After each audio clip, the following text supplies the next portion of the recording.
అందరికీ నమస్కారం అండి. వైజాగ్లో జేబీఎం యూనిటీ తరపు నుంచి మీటింగ్ ఏర్పాటు చేయడం జరిగిందండి. దాని నిమిత్తం మా ఇంచుమించు సుమారు దళిత నాయకులు, ఉద్యోగస్తులు, జేబీఎం యూనిటీ మొత్తం సంస్థ వారు అందరూ కలిసి ఒక గొప్ప మీటింగ్ ఏర్పాటు చేయడం జరిగింది. ఆ మీటింగ్లో నేను కూడా పాలు పొందడం జరిగింది, నాకు వచ్చిన పిలుపు మేరకు. ఆ నిమిత్తం నన్ను అందరూ కలిసి అడిగారండి, లక్ష్మి గారు మీరు సోషల్ వర్క్ చాలా స్పీడ్గా చేస్తున్నారు, మీరు చాలా కష్టపడుతున్నారు, తెలుగుదేశం పార్టీలో కూడా ఒక నాయకురాలుగా ముందుకెళ్తున్నారు, కానీ మీ తెలుగుదేశం పార్టీలో మీకు గుర్తింపు ఉందా అని అడిగితే, లేదు సార్ నేను తెలుగుదేశం పార్టీలో ఒక నాయకురాలుగా ముందుకెళ్తాను, మంచి గుర్తింపు ఉంది అని నేను నా పార్టీ విషయం కూడా అక్కడ చెప్పడం జరిగింది. అయితే మా నాయకులందరూ కలిసి మీరు జేబీఎం యూనిటీ ఫౌండేషన్ ద్వారా మీరు ఏమైనా రాష్ట్రాల్లో కానీ జిల్లాలో కానీ పదవి చేసే ఆలోచన ఉందా అని అడిగారు. లేదు సార్, ఇప్పటికే నేను human rights protection council of India మహిళా చైర్మన్గా నేను ఒక బాధ్యత స్వీకరించి నేను కష్టపడుతున్నాను, తెలుగుదేశం పార్టీలో కూడా ఒక నాయకురాలుగా ముందుకు సాగుతున్నాను, ఆల్ ఇండియా షెడ్యూల్ కులాల వారు కూడా నన్ను గుర్తించి వారు రాష్ట్ర మహిళా ప్రెసిడెంట్ కూడా ఇచ్చారు. ఇలాగ 3-4 పదవులతో నేను ముందుకు సాగుతున్నాను.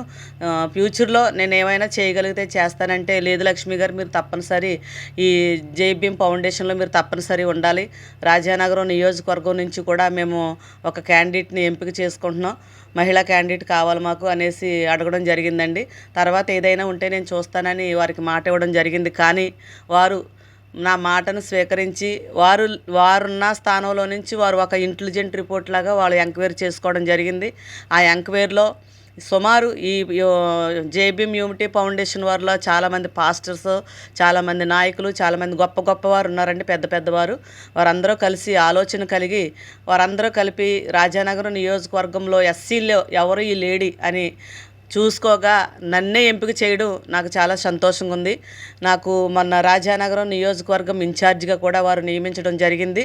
నేను వద్దని చెప్పినా నాకు ఈ అవకాశం ఇస్తున్నారు సార్ అని నేను మాట్లాడానంటే, తర్వాత ప్రసాద్ గారు ఫోన్ చేసి చెప్తే, లేదు మేడం ఈ పదవికి మీరు అర్హులు, మేము రాజానగరం నియోజకవర్గం మొత్తం గాలిస్తే అంత స్పీడ్గా అంత యాక్టివ్గా మీరే కనిపిస్తున్నారని వారు చెప్పి నాకు ఈ రాజానగరం నియోజకవర్గం ఇన్ఛార్జ్ ఇవ్వడం జరిగింది.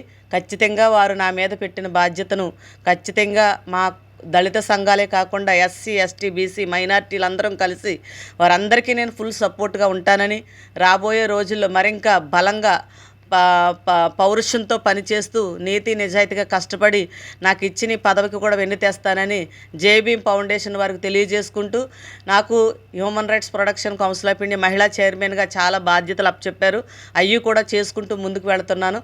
ఖచ్చితంగా ఎవరైతే నన్ను నమ్మి వారు చేసిన ఎంక్వైరీలో నన్ను సెలెక్ట్ చేసి ఈ రాజానగరం నియోజకవర్గం జేబీఎం ఫౌండేషన్ తరపు నుండి ఇన్ఛార్జ్ ఇచ్చారో ఆ ఇన్ఛార్జ్ పదవి ఖచ్చితంగా నా వంతు కృషి చేసి రాబోయే రోజుల్లో ఒక మంచి పేరు సంపాదించుకుంటానని తెలియజేసుకుంటూ మీ అందరికీ కూడా మీడియా ద్వారా తెలియజేసుకుంటున్నాను. నా పేరు కండవెల లక్ష్మి, రాజానగరం నియోజకవర్గం, రాజానగరం మండలం, దివాన్ చెరువు గ్రామం.